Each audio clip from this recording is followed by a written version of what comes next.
Bonjour à tous et me revoilà encore pour une nouvelle vidéo, cette fois-ci s'intitulant La véritable réconciliation.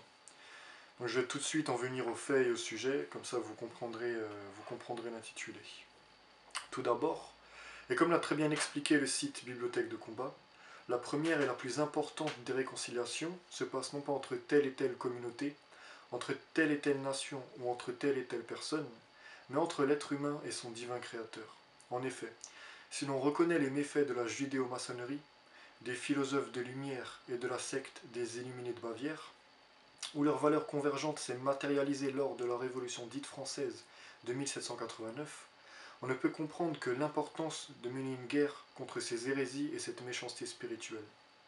Je vous renvoie rapidement à ma vidéo « Pourquoi veulent-ils extirper Dieu de la conscience humaine ?», où je tâche humblement d'expliquer que le but de ces réseaux occultes est de détruire le règne social de notre Seigneur Jésus-Christ, et donc in fine d'annihiler entièrement la Sainte Église catholique. Raisonnement sain et déduction logique, la meilleure façon de combattre ces mouvances démoniaco-sataniques est de s'ancrer sincèrement et profondément dans sa foi chrétienne, de convertir son cœur au Christ et de s'enraciner dans sa race, dans sa nation, dans sa culture et dans son histoire. L'activisme en soi est un péché, qui en plus mène à l'orgueil. La plus puissante des actions que nous pouvons faire en tant que résistants et non en tant que révolutionnaires est d'être en état de grâce, et donc de mener une vie sainte, droite, exemplaire au possible, et de se référer au mieux à la sainte doctrine de l'Église catholique.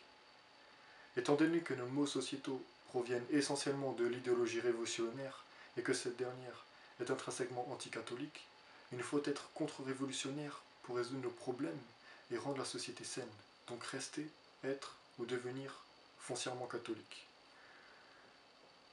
Voilà ma petite contribution, j'espère qu'elle pourra vous amener quelques réflexions ou confirmations. Je vous remercie pour l'attention portée et à une prochaine vidéo. Prenez soin de vous.